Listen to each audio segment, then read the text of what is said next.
Stay tuned for the Joan Quinn Profiles. Joan served the state of California as a member on the Arts Council and on the Film Commission.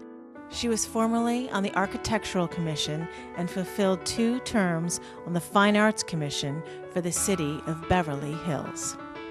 As an editor for Andy Warhol's Interview magazine, Condé Nast Publications, and the Hearst Corporation, Joan covered the world of fashion, the mysteries of food, the excitement of theater, and the international art scene. She continues to find people who are on the cutting edge of their professions. Here's Joan Agajanian Quinn. Hi, I'm Joan Quinn, and welcome to the Joan Quinn Profiles. We're here on location at the Hollywood Museum in this historic landmark Max Factor building, and we're on Highland Avenue. Our guests today are actor Cathy Diane Timlin and sculptor Gwynn Murrill. Native Angelino, Cathy Diane Timlin earned a Bachelor of Science in Mechanical Engineering, and she earned it at Tuskegee University in Alabama. She's an athlete. She's hosted a radio show. She's an actor with lots of TV and film. You've also seen her and her recurring role on Grey's Anatomy. Grey's Anatomy. I'm just checking to see if you know. And you went to Palisades High and then you ended up in Alabama. How did that happen? Yes. My mom had several acquaintances whose kids had gone to Tuskegee, and also my great uncle was a Tuskegee Airman, so that's how we knew about the school. And at the time, because I was going into engineering, it had everything that I wanted in college. So okay, well, here we are. We're at your geek factor, right? Right. I think you said that, not me. Math and science. And you got this mechanical engineering degree. What were you going to do with it? Well, at the time I was going to go into mechanical engineering. I thought more about engineering management as opposed to design. But about halfway through college, I realized that I really didn't want to be an engineer. You mean in Alabama after you'd gone there and Yeah. taken all these classes? Exactly. Well, did you ever act? I did. In freshman and sophomore years, I was in plays in school. We didn't have a theater department, so they were produced by Here? the English department. No, at Tuskegee. Oh, you didn't have a drama department. But when No. you were at Palisades High? I was in play production, and You were? Yeah. So you kind of had that feeling. No one else in your family was? Well, my sister was into dance. My dad was a bit of a singer, but not professional. And I guess I was the one that got the acting bug. So You were yeah. lucky. First, you're going to be an engineer, though, right? Well, that was kind of my mom's idea. You know, parents want you to excel, Right, and they want you to right. do better than they did.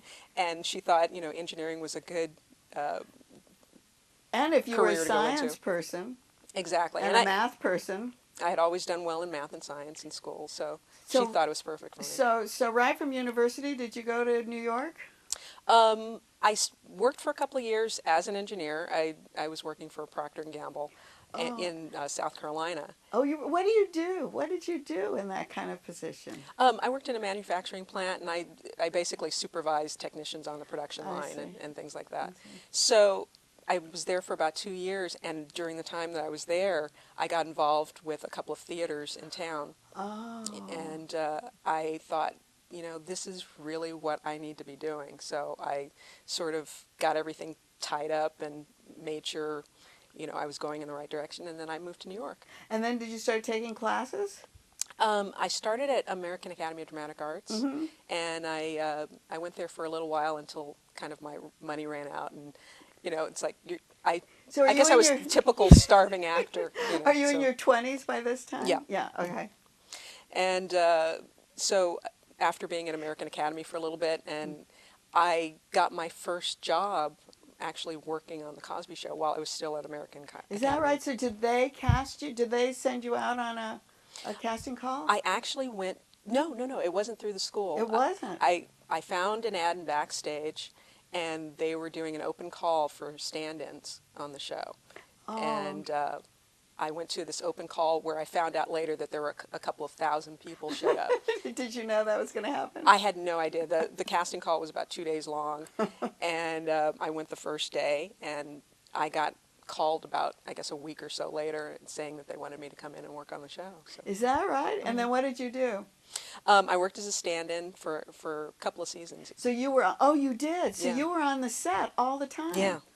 And that was your learning experience, It probably. was probably one of the best classes I could have taken. I you bet. know, getting paid to work in front of cameras and Right. and learn the business. And you were learning all the time. Were you interacting with the stars of the show? Yeah, in fact, you know, each one of the stand-ins had a particular person that they were standing in for. Oh. And so I stood in for Tempest Bledsoe one season and Sabrina LeBeau another season. So they just kept you because they liked you?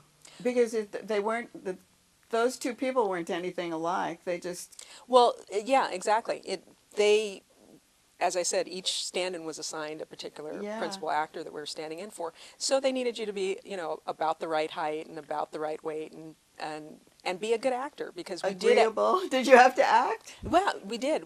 And we would actually watch their blocking, and then we would walk through the show. Oh. And once they went away, we'd walk through the show for the cameras and do the entire show. That was really good training, wasn't it? Oh, it was excellent. Do they still do that? I think they do. I don't know if it's exactly the same way, but I believe shows still do it that way. And then you came to L.A.? Came back to L.A.? Well, I came back to L.A. a couple of years ago. Oh, not so long ago. Yeah. You spent a lot of time in the East. I did, yeah. And were you doing other TV shows while you were back there? I worked on quite a few soap operas. The last one was As the World Turns. Oh, Yes. And I actually worked on As the World Turns for about 12 years. Wow. So I said you were an athlete. You play softball. I do. And what kind of team do you have? Well, here in L.A., I play on a women's slow pitch team. And who are the women? Where did they come from? How do they put it together? It's a league in Los Angeles, and we actually play in Glendale. And people are from all walks of life and all professions. Do they try out? They do have tryouts, but it's for fun. So, you know, we all get together on Sunday mornings and play a couple of games of softball. But it must be a league. Is it a league? It's a league, and yeah. so Yeah. you go to different places? Well, our league plays at Glendale Sports Complex, and we have an entire season in the summer, and then in the fall we have a separate season. Did that lead to being a sports show announcer? A or little. was it the other way around? No, that's pretty much. I played softball in New York as well, Oh, yeah. and I played in several different leagues. And what ended up happening was a fellow teammate, he's been in radio for a long time, and he called me up one day and he said, look, I'm going to be doing this sports show, and I'm interested in having you be my co-host. Fantastic. And the next thing I know, you know, we're doing Compete Sports Radio. Fantastic. With that voice of yours, he must have known. Well, Did you train? Train as a sports announcer? Or as an announcer? Not at all. This is the voice I think I was born with. That's your voice. Yeah. You when you came here, you joined this acting company. Are you still a part of the acting company? The Will Wallace Acting Company. Will Wallace? I am. You are. And what do they do? And where do they put on productions?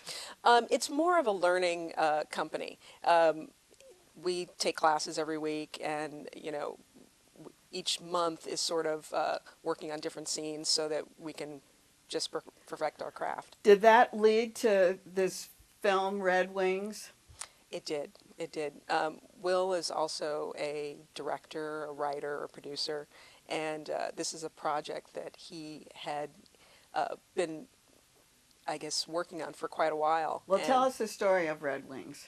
Well, I can't tell you too much about it. Tell us a little bit. I can say that it's a love story. Uh-huh. And it's based on a French novel. Oh, yes, the George Sand novella. Mm-hmm. That's interesting. So is it completely that story, or has it been rewritten? It's mostly that story, but it has been rewritten. It's set in Texas in modern day. I see. And it's really sort of a sweet, touching story about two people who fall in love kind of against the odds, I guess you'd say. And who's directing? Will Wallace is directing. So did he write it? Oh, No. Or he did the adaptation?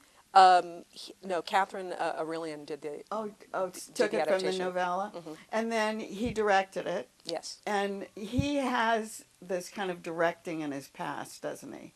Yes, and he's directed a few projects, yes. and he's also related some way to Terrence Malick, the great director. Yes, they do have a bit of a close relationship. And what's related? he's Terrence's stepson. So did he ever watch? Did he watch Terrence direct and Um, on the set? I'm sure he has because he's been in a couple of his projects. Oh, he has. Yeah, Thin Red Line was one of them. And what technique does Mr. Wallace use?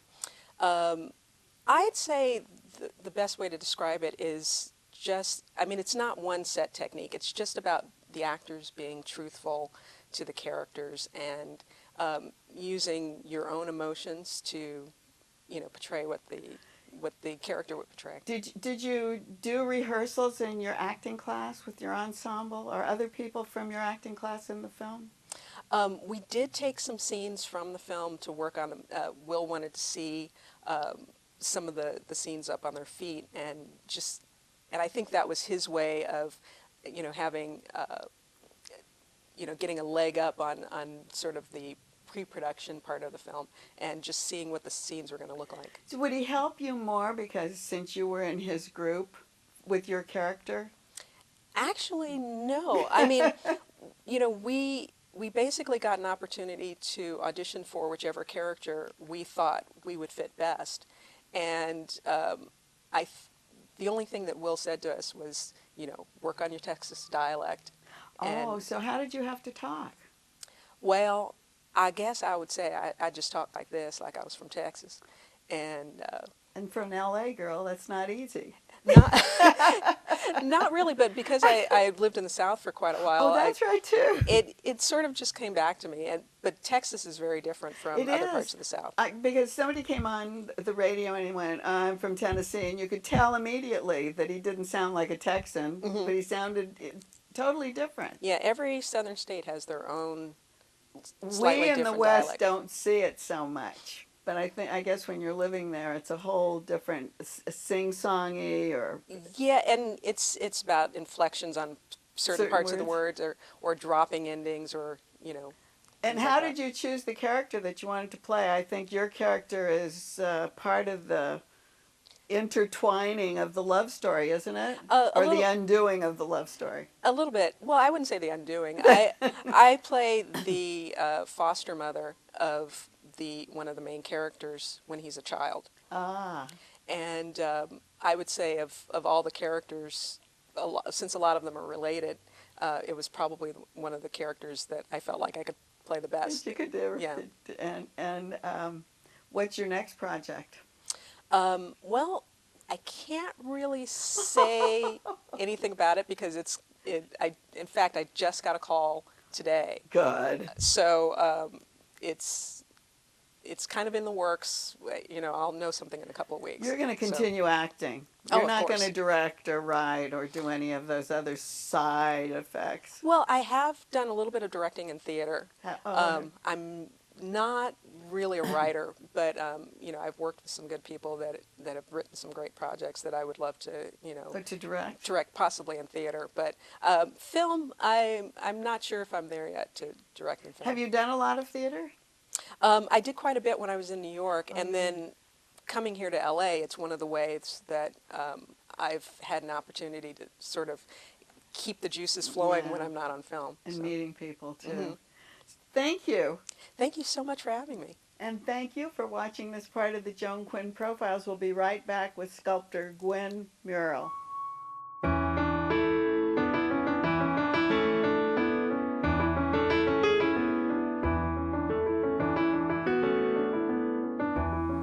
Hi, I'm Joan Quinn, and welcome back to the Joan Quinn Profiles. We're here at the Hollywood Museum on Highland Avenue in the heart of Hollywood, and we're in that historic Max Factor building. Our guest, artist Gwynn Murrill, was born in Michigan and raised in San Diego. She earned a Bachelor of Fine Arts and a Master of Fine Arts at UCLA and went on to garner several awards in her field of work, including the Prix de Rome, which is a fantastic award, and the NEA Individual Artist Grant. Her work is monumental. It can be seen in corporate headquarters, bank buildings, and in museums all across the United States. The latest of that series is on the Avenue of the Stars in Century City. It's kind of like Park Avenue, I was thinking. I love that, the Park Avenue sculpture that changes every year. Well, that was the idea that Carl Schlossberg had, who goes to New York, has an apartment near Park Avenue. Oh. And he's been looking at the artwork changing, and he, 10 years ago, moved to Century City to one of the apartments there, or a condo, and got the idea that they needed to have art in Century City. And I think it's taken him a long time to figure out who to go to, and finally he got to the Chamber of Commerce there, and they had that idea too, but they needed somebody who was a catalyst to make it happen. And somebody smart like he is, and Yeah. somebody who knows art, because it's not just any art that they've put up. I mean, Yeah. this is like quality Gwynn Murrill art. Right. Yes, of course. Yes.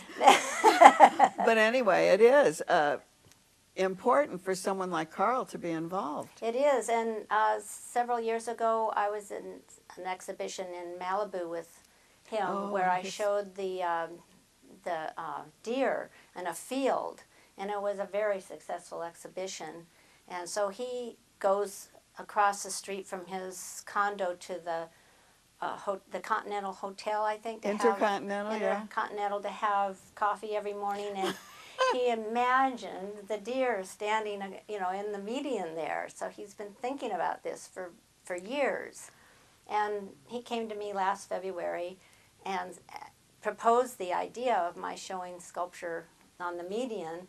And at that time, he hadn't gotten anybody's okay to do it yet. Oh, But really? He was forward thinking. He was forward thinking, making sure he had an artist to start with. And I said that I had a lot of work available that maybe, that might work out well. And so he took the next, I think it's taken 8 months of negotiations. Somebody told me today that he had to go to 80 meetings with, Wow. all the different people that have to do with Century City, the businesses. And That's why each one has their own personal interest, and maybe they don't want to see your art, maybe they want to see another kind of art. That's true, yeah. And it's so much negotiating. Well, congratulations for being the first artist. Well, thank you. Will it be a series from now on? From now on, every year, I don't know how long it'll take in between, once my artwork will come down in October, and I don't know how long it'll take for the next artist to go in. But they did this lovely little card Yes. talking about your work. My assistants actually made the card, but Carl used the idea of the Park Avenue card, Right. and so we kind of embellished it a little bit and made it to work for Century City. So how did you first get interested in being an artist? Well, I think it just came, my story I love to always tell is when I was 6 and the teacher at the museum told my mother that I knew how to mountains really well. Oh. I was sold. You believed her. I believed her. That's all it took. Those were paints then. Then how did you get into this material? Because the pieces in Century City are All bronze. all bronze. And how Yes. big are they? Well, there's a life-size horse, which is a picture. We have a picture here of Yes. it being hung and Being installed. being installed. And how much does it And, weigh? I think that maybe 400 pounds because they're hollow. Oh, they're hollow. Yeah, so I see. they aren't as heavy as And they then look. what are they using to install it? Well, what does it sit on? It's sitting right on the grass, and it's pinned in by with these long pins that go down into the ground, and then they put concrete in there, and so it.